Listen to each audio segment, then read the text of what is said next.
تاریخ کے اوراق گواہ ہیں کہ اقوام کی ترقی محض وسائل کی فراوانی سے نہیں بلکہ ان وسائل کی منصفانہ تقسیم اور درست استعمال سے وابستہ ہوتی ہے۔ آج جب ہم امت مسلمہ کے حال پر نظر ڈالتے ہیں تو ایک شدید تضاد دکھائی دیتا ہے۔ وہ امت جس کے زیر زمین خزانوں، تیل، گیس، سونا اور دیگر قدرتی وسائل کی دنیا معترف ہے، وہی امت آج بدترین غربت، مہنگائی اور معاشی غلامی کی زنجیروں میں جکڑی ہوئی ہے۔ اس تضاد کی جڑ کسی قدرتی کمی میں نہیں بلکہ نظام کی خرابی میں ہے۔ اسلام نے معیشت کو محض دولت کی پیداوار کا عمل نہیں بنایا بلکہ وسائل کی منصفانہ تقسیم کو اس کا مرکز قرار دیا۔ خلافت اسلام کا وہ نظام حکمرانی ہے جو معاشی انصاف پر استوار ہوتا ہے اور جس میں وسائل کو چند ہاتھوں میں جمع ہونے سے روکا جاتا ہے۔ اللہ تعالیٰ نے قرآن مجید میں دولت کو قرابت داروں، یتیموں، مسکینوں اور مسافروں میں تقسیم کرنے کا حکم دیتے ہوئے فرمایا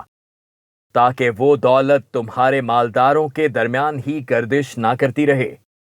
قرآن حکیم کے اس اصول کو رسول اللہ صلی اللہ علیہ وآلہ وسلم اور اس کے بعد خلفائے راشدین رضوان اللہ علیہم اجمعین نے عملاً نافذ کر کے دنیا کے سامنے ایک بہترین نمونہ پیش کیا۔ حضرت عمر فاروق رضی اللہ تعالیٰ عنہ کے دور خلافت میں جب مال غنیمت، خراج، جزیہ اور زکوٰۃ وغیرہ جیسے مالی ذرائع بیت المال میں جمع ہوتے تو ان کا استعمال ہر شہری کی بنیادی ضروریات یعنی خوراک، لباس، رہائش، صحت اور تعلیم کی ضمانت بنتا تھا۔ حضرت عمر بن عبدالعزیز رحمۃ اللہ علیہ کے دور میں جب خلافت کا نظام اپنی اصل روح کے مطابق نافذ ہوا تو اتنی فراوانی ہوئی کہ زکوٰۃ لینے والا کوئی باقی نہ بچا۔ بیت المال میں مال بچ جاتا لیکن لینے والا نہ ہوتا۔ نظام خلافت میں قدرتی وسائل جیسے پانی، چراگاہیں، معدنیات اور توانائی کے ذرائع عوامی ملکیت میں شمار ہوتے تھے۔ نبی کریم صلی اللہ علیہ وآلہ وسلم کا فرمان ہے، لوگ تین چیزوں میں شریک ہیں: پانی، آگ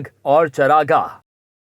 ان وسائل پر کسی فرد یا کمپنی کی اجارہ داری نہیں ہوتی تھی بلکہ ان کے فوائد عام لوگوں تک نچلی سطح پر پہنچائے جاتے تھے، جبکہ آج کے مغربی سرمایہ دارانہ نظام نے انہی وسائل کو چند کمپنیوں، افراد اور اداروں کے ہاتھوں گروی رکھ کر پوری اقوام کو قرضوں، سود اور ٹیکس کے جال میں پھنسا دیا ہے۔ یہی وجہ ہے کہ وسائل کی فراوانی کے باوجود مسلم دنیا کے عوام غربت، بیماری اور جہالت کا شکار ہیں۔ لہٰذا امت مسلمہ کو اسلام کے نظام خلافت کی ضرورت ہے جو نہ صرف وسائل کو پیدا کرتا ہے بلکہ اسے عدل کے ساتھ تقسیم کرتا ہے۔ وہ نظام جو صرف مسلمانوں کے لیے نہیں بلکہ انسانیت کے لیے بھی امن و انصاف اور معاشی خوشحالی کا پیغام لاتا ہے۔